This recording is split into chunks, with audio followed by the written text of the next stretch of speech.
Yo，what's up？ 欢迎回来 Rider ATS， 我是阿豪 ATS。今天来到云顶，然后之前呢，我们就有做了一部影片，就是把高续航版本的海豚开上云顶，体验它的动力表现，还有它的整个乘坐感驾驶感然后今天呢，我们再把低配版本的海豚开上云顶之前呢，我们先在这个地方休息一下。哇，今天的工作量真的有点大，这样要休息，不单只是这样坐在这边吹水聊天嘛，我们来泡咖啡。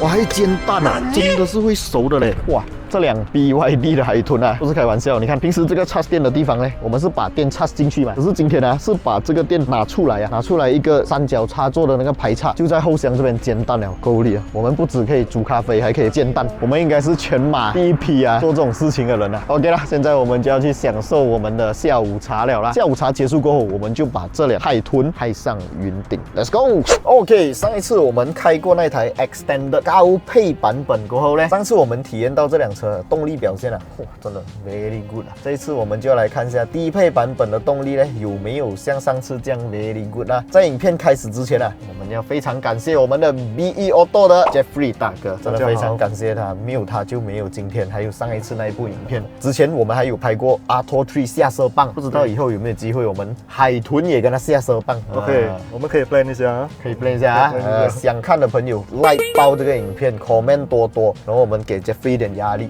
给他看到我们是有那个心要做这些的 content 给大家看。OK， 那现在我们废话少说，把这辆海豚低配版本开上云顶 ，Let's go！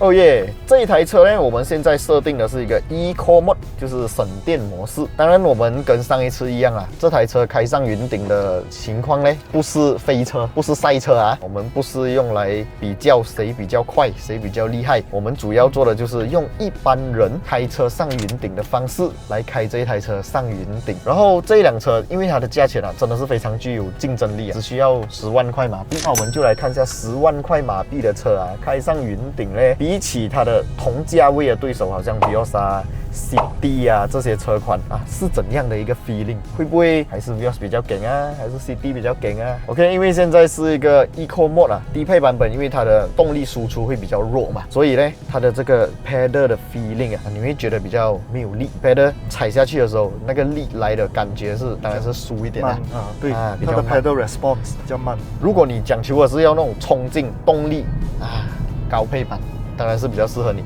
这一台车它的定位就是像我刚才讲的 Vios、CD、Almera 那种定位啦，可是它不用打油嘛，它是一个全电车。那现在我们走在这条山路上面呢，可以 feel 到的就是一样很平静，没有声音的嘞，很爽这辆车。所以我相信我整部影片的这个收音应该可以收到，就是人讲话的声音是非常的 clear 的，没有引擎的咆哮声，没有一堆干扰声音。当然这一台车现在用的轮胎是 stock 的胎啦，在 corner 的时候还是会相对比较小心一点点毕竟山路嘛，可能湿气比较重，地面可能会有一些潮湿，所以我们也不要疯狂的踩踏这个 pedal 啦。对，安全第一，没有错，安全第一然后这辆车加起来呢，你看现在是一个斜坡嘛，然后我们又来到一个急转弯的地方，我们转一个弯，那个 pedal 收一收，转弯了过后，我们再踩一踩那个 pedal， 感觉哇老爷，你看。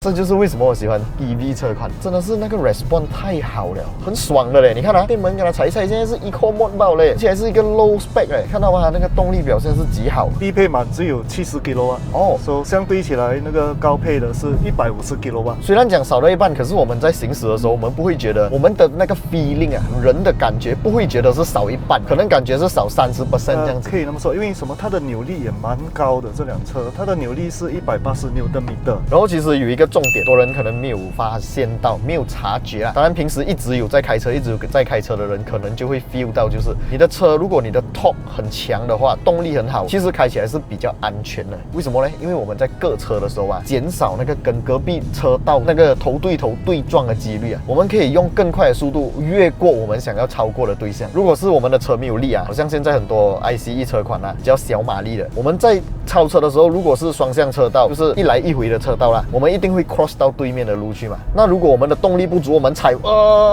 那个车又隔不到车，对面车来了，完蛋，是一个很危险的。那这种电动车呢，它的 response 的 very good。你看啊，我现在要超车，我的油门或者是电门一下去，马上动力就来了。现在是一个 eco mode 这是 eco mode OK， 我们给它换成一个 normal mode，normal 啊，不是 sport 啊。我们来加看 normal mode 是什么 feeling。一转去 normal mode 啊，整个感觉又不一样了。它的这个踩踏油门的这个深度，你不需要踩那么深。我以为低配会让我失望我 surprise 嘞。你看这个力那个 pedal 我才踩一点点罢了，我没有踩很多嘞。哇，也是有点爽哦。爽！可是明显可以 feel 到啊，低配版本因为是 torsion beam， 高配版本是multi link， 我可以感受得到是它的屁股的那个动态啊。这台低配版本的呢，就会比较没有那么乖，对，没有那么乖，没有那么乖。再 try 一下 sport mode 啊，换一个 mode。这个山路啊，云顶山路，你时常有走的话，你就懂，越后面的山就越斜嘛。那我们现在用 sport mode 来体验一下，搜一下是什么样的 feeling。旁边有一台 CRV 1500cc turbo， 看到吗？大了，直接就超越它了，而且我油门还没有踩完啊，我就是含着那个油门多一点这样子。前方有一台 X50 1500cc 三缸涡轮增压引擎，那我们轻踩一下电门，轻踩就把它超越了。KO。我很难想象旗舰版的比亚迪的车款啊，例如那些汉，对吗？比亚迪的汉啊，海豹啊，在这条路的时候一定是超强的。我们来到蓬莱仙境，这里也是一个转弯，一个很 sharp 的转弯。前面突然很多辆车顶着我，如果我是汽油车的话，我现在收油，我再给油，它那个车没有力量，那个 RPM 又要慢慢再增加上来，不然我就要退档，对吧？就要做很多很繁琐的动作。可是电动车，我的踏板踏下去，动力马上就来了，动力。真的超爽的嘞，这辆车70 kW 而已，70 kW 罢了你们真的不用担心这辆车上云顶没有力啊，真的不用担心。如果你不相信，你真的一定要买一辆来试看的，你就知道我没有骗你啊。爽，真的太赞了，太赞了。我很欣慰，很开心，就是我活在这个年代啊，我可以看到从汽油车转变去电动车的那个过程，就好像可能我的阿公的爸爸还是我的阿公啦，他们看到那个过程是以前 start engine 要这样转的，变成锁匙转啊。另外一个比喻是，好像我们以前拍照用菲林的时候，film 转去digital 的时候，那时候也是很多争议。真的非常感谢 BYD Malaysia， 非常感谢 BE Auto， 非常感谢 Jeffrey 大哥，让我们有这个机会来体验到这样的感觉，太爽了。都很顺的，没有 stress 一路上没有 stress。我本来以为低配就完了啦，它一定达不到我的要求。对，可是我没有想到啊，看到吗？这样的东西。对。Surprise，impress， 真的是哦。而且首先我们要想到不到100千如果是讲我们拿100千来做一个标准啊，它没有对手，这个东西没有对手，简直是没有对手。我太难了。如果是那个125千的0-100加速7秒那一台，它的对手我们可以直接下放到 GTI 了，越级挑战了。而且你看 GTI 一台多少钱？如果你要我讲缺点OK， 我的频道我就喜欢讲缺点，就是我觉得这辆车轮胎，如果我买这台车啦，新车落地我应该就换轮胎。OK， 我不是 resist 它的品牌，我个人就是觉得它的抓地力还不到我要的要求，浪费你1秒，对不对？半秒了，半秒。如果这台车的轮胎抓地力更好的话，Yokohama的 AD09， 我个人很喜欢用的轮胎 ，Hankook 的 RS4， 哇，这个山路一定很好玩，真的一定很好玩但是我们不提倡飙车，我们不提倡在公路上面赛车，所以要跑车要开快车，我们都建议到雪邦赛道。对。那希望接下来有机会，我们可以到赛道上面验比亚迪的新车。那什么赛道？雪邦赛道当然是不可或缺的啦。除了雪邦赛道，我当然野心比较大啦。我希望有机会，我可以到国外的赛道去体验比亚迪的新车。好了，大家如果喜欢我们的影片，不要忘记订阅、按赞，还有分享出去，小铃铛要跟它度下去。我是阿豪 ATH， 是 Jeffrey， 我们下一部影片再见啦 ，Goodbye。